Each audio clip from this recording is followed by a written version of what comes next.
How does boredom cultivate creativity? The promise of this video is I will provide insight plus actionable steps to reap the benefits of boredom. First of all, who am I? Why you should listen to me? I've been a VFX supervisor in the film industry. I've created and directed my own short films, and I run a Melbourne-based Indian-themed streetwear brand. My name is RK. I have the mission of helping creatives improve themselves and the people around them through their craft. I plan to do this through these educational videos and showcasing my own work. I really want to create a community that cultivates the value in society that being a creative is something very important and has a meaningful role in the world that we live in. First of all, I would like to say respect to you for clicking on this low dopamine educational video compared to the more clickbaity videos on your feed. Something that would help both me and you is clicking the subscribe button down below to see more content like this on your feed. Not just from me, but from other YouTubers that are in this same line. This will really increase the quality of content coming on your feed and really help you in the long run. Another note, I would love to have a chat with you if you are a creative and you would love to help me on this mission of improving yourself and the people around you using your craft. It's the first link down below. The key discussion points in understanding boredom and its effects are the stimulation epidemic we're in right now, why boredom is so important in the first place, and how we can utilize boredom to be more creative and improve ourselves. So first we're going to go into the stimulation epidemic. There are so many ways to avoid being bored and alone with our thoughts nowadays. If you think about it, when was the last time you sat there and just let your brain wander on purpose? Less than 20% of the entire US population has done this in the whole year. When you're standing in line and you're waiting in a queue or you're going on the bus, you choose to pull out your phone, scroll through social media, listen to music, anything but be bored. But when you think about it, escaping this boredom that we're so afraid of and constantly stimulating ourselves only numbs our dopamine receptors with this instant gratification. And in turn, you find yourself needing more and more stimulation to not feel bored.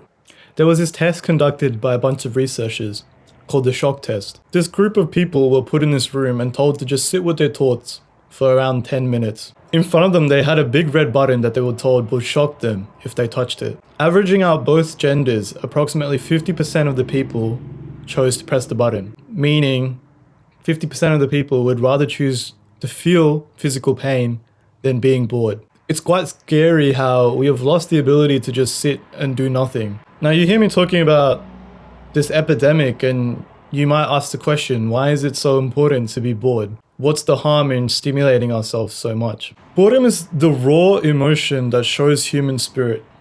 Our mere dissatisfaction with just purely existing. We as humans cannot just be content with doing nothing. And this emotion has led way to innovation and so many breakthroughs in history. Now you might be asking, how can innovation and breakthroughs be cultivated when boredom feels so passive? It feels like our brains aren't being challenged or doing anything meaningful. There is a myth that being bored decreases brain activity. However, this is not true. Our brain activity only drops by 5% when we aren't doing anything and stimulating ourselves. High activity can be seen in the creative and future thinking parts of the brain when you are bored. Another important aspect that we need to understand is that boredom can help improve the value of doing the things that you like, thwarting hedonic adaptation. An example of this would be listening to your favorite song once is enjoyable, but doing it constantly over and over again, around about the third or fourth time, you get quite bored of it. But if I were to tell you to take a break and do nothing, and then come back to it, you would find it more enjoyable than if you just listen to it on repeat. Taking a break away from stimulating ourselves and doing the things that we like allow us to enjoy them to the same level we were when we do them again later. Being bored and this mind wandering also promotes autobiographical thinking. Autobiographical thinking is how we want to write our own lives, helping plan future goals and what we want for ourselves. It combats procrastination, because now the things that seem boring to do when we were stimulated now seem like an escape from our boredom. With all these benefits, one's unwillingness to be bored comes from the fear of being alone with one's thoughts and dealing what we actually want. There are a lot of repressed emotions and ideas that we have on a day-to-day basis that we just put aside because we're busy doing something else. And we never take the time to address them and fully think about them. And this creates this tension in the back of your mind. And at times it could be quite overwhelming. that feeling of overwhelmingness and anxiousness only increases the fear that we have to sit alone with our thoughts. So we've talked about why boredom is important. Now we're going to be talking about how can we utilize being bored for creativity and self-improvement. I would just like to take a second to address that. It would be quite beneficial for you to understand if you are stimulating yourself constantly, adding more things in your life is only going to make you more overwhelmed. The only way out of this right now is for you to slowly phase out the things that you are doing that are overstimulating you right now and sitting and doing nothing, being bored, so you can bring up those repressed ideas of what you can add to your life after that.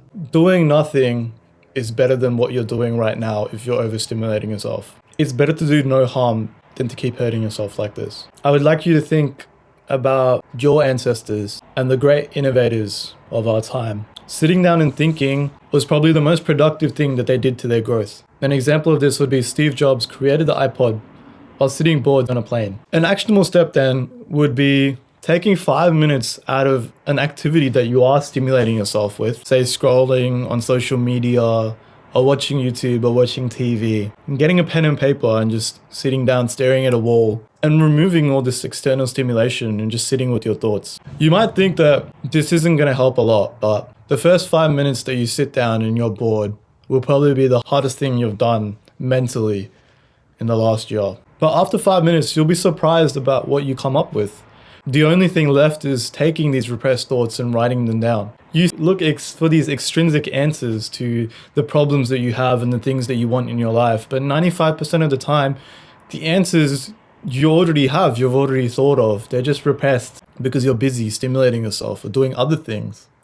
But it's fine. That's why you're here. You're here to change. I believe that this will benefit you a lot. It has benefited me a lot. And it could hinder a lot of creativity and self-improvement in your life. So we've gotten through all the key discussion points of understanding boredom and its effects. And the promise of this video was I would provide insight plus actionable steps, which I have, to reap the benefits of boredom and its effects on creativity. Again, I would love to have a chat if you're a creative and you would love to help me on this mission of improving yourself and the people around you using your craft and really creating a world where creative endeavors and innovation is praised and seen in a more mainstream way. It's the first link down below. Thank you so much.